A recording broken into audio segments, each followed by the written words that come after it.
Hjertelig velkommen til TS-museet.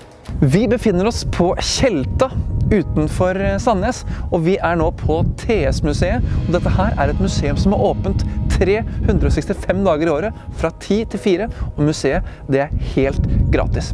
Bak meg så står det en Volvo LV94, og den er bygd i 1936, og det er bare en av mange gamle og spennende kjøretøy vi skal se på her på museet i dag.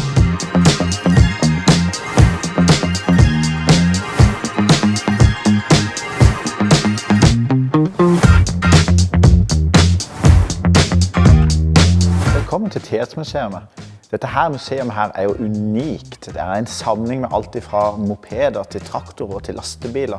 Bak meg så står det en American LaFrance brannbil fra 1935.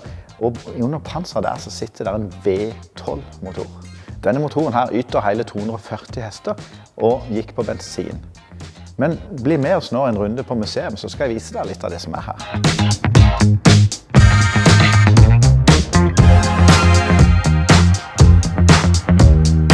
Jeg nevnte jo dette her med at kjøretøyene her på museet hadde motordrift. Men der finnes jo også en annen historie fra området. Det er jo DBS-syklene. Her har vi Apache-sykkel, og de er jo drevet frem med menneskelig muskelkraft.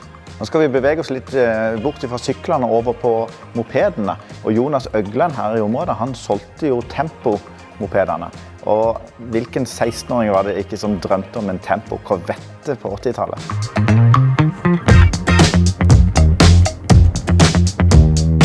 Her er det såpass mye kjøretøy at til og med loftet er tatt i bruk. Her oppe på loftet så finner vi altså mopeder, motorsykler og traktorer. Det er enormt med materiell å se på her på dette museet.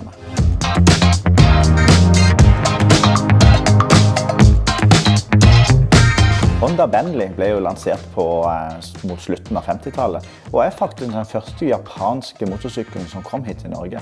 125 kubikkere var veldig populære motorsykler. Du kunne kjøre dem på lett MC-lappen, og Honda Bentley var tidlig ute, altså i 1956, med en modell som da hadde et vanvittig turtall.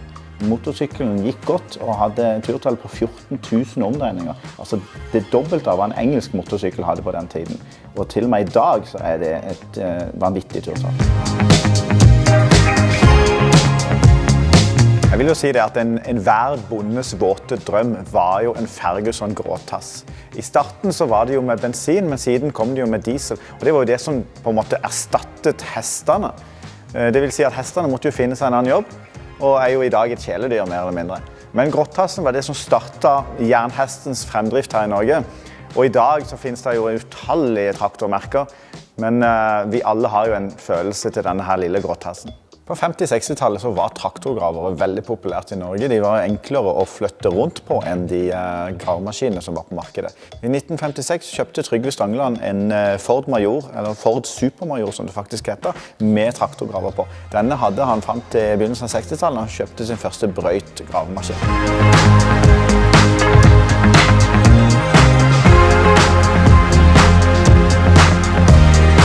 Fra 60-tallet og fremover så ble traktoren større og større, kraftigere og kraftigere. Og her står jeg med en Volvo BM, en T814 som er en 6-sylindret dieselmotor med turbo.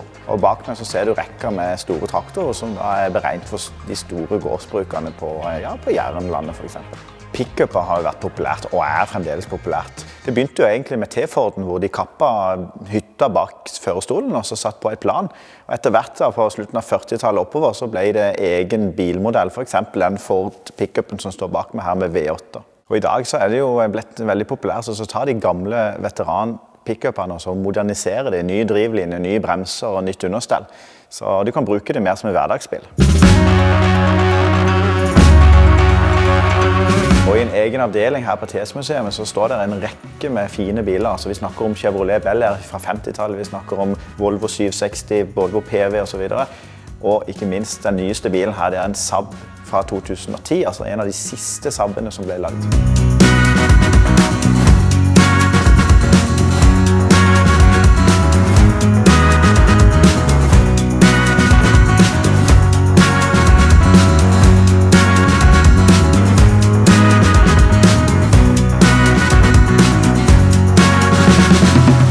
viktig del av museet her, den jo viet til lastebiler. Og her får vi alt fra pick-upper til de store trekkvognene og dumperbilene.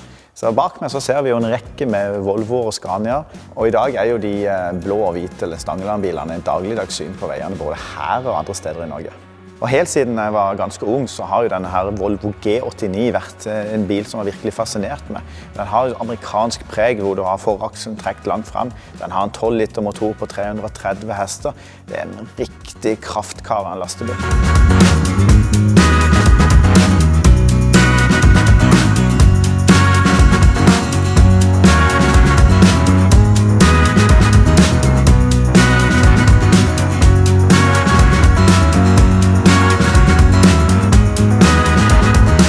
Bussen vi ser bak oss, den bygd opp av Landbø karosserifabrikk i Arendal, og den bygd i 1936. Bussen var eid av Gunnar Oland og gikk i rute mellom Gjøvdal og Arendal. Dette da altså en Volvo LV94, og den har en 6-sylindret motor på 4,4 liter, og den har hele 90 hestekrefter, så den går nok godt oppover bakkene. Denne bussen gikk jo originalt i rute i Arendalsområdet, men dette en kopi av en buss som gikk her i Rogalandsområdet fra 1938 og cirka ut til 50-tallet. Bussen gikk her i området rundt krigens dager, og den fikk virkelig kjørt seg veldig hardt, og den ble hogget. Men så har de tatt inn denne her bussen fra Arendalsområdet, restaurert den til originalstand, og nå står den her på museet og ser helt strålende ut. Og denne bussen her kostet faktisk 12 000 kroner ny. Bussen den registrert og kan kjøres i vanlig trafikk den dag i dag.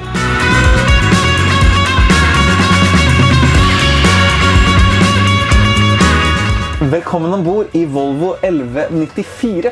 For en opplevelse å sitte bak rattet på en snart 100 år gammel buss. Her har vi den gamle gode manuelle døråpneren. Det ikke noe snakk om noe automatikk her inne. Girkassa sitter jo inne i låret mitt, og rattet, altså det altså en så kul opplevelse å sitte bak her. Her har vi et bittelite instrumentpanel. Vi har speedometer. Den har faktisk rullet 93 925 kilometer. Slett ikke verst. Så har vi en bensinmåler, oljelampe, temperaturmåler. Og så har vi noen ordentlig gode manuelle knapper. Vi har en choke. Vi har faktisk elektriske vindusviskere. Vi har en solskjerming her. Og så har vi jo speil som gjør at jeg kan se hvem som sitter bak i bussen. Og dette her var sikkert noen fornemme mennesker som satt bak her med hatter og alt mulig. Og her det jo hattehylle inne også. Det faktisk lys innvendig. Og så har de også ettermontert høyttalere baki. Jeg tror ikke de høyttalerne bak i bussen var original fra 1936. Setene ombord faktisk overraskende komfortable, og det som litt artig jo det at disse setene her forskjøvet litt, så du sitter ikke helt parallelt med sidemannen. Du har litt grann space mellom sidemannen. Og dette her en seteløsning som hentet og inspirert fra europeiske bussbyggere. Også trikker har jo litt disse her setene. Har du vært i Göteborg og kjørt disse gamle trikkene som gikk også litt i Oslo en periode? De har fortsatt den type seteløsning, og disse her går også med en sånn løsning. Setra tok faktisk opp denne her produksjonen av forskjøvde seter for noen år siden, og prøvde seg med noen busser, men det ble ikke noe som ble suksess og kom inn på markedet igjen. Og på disse bussene var det selvfølgelig ikke noe bagasjerom under bussene, men her så har den bygd opp et lite godsrom bak i bussen, så du kunne ha med deg melkespann, mel, høner og det som ellers skulle være. Denne her bussen har jo en sjåførdør, litt sånn som vi kan kjenne igjen fra gode gamle Setra-modeller og Volvo 9900 blant annet. Og her har vi bensinlokket. Legg merke til at det sier bensin. Dette her var en bensinmotor på denne her gode gamle Volvoen. Her på siden så kan vi se ruta bussen gikk på. Hommersåk, Sandnes, Stavanger.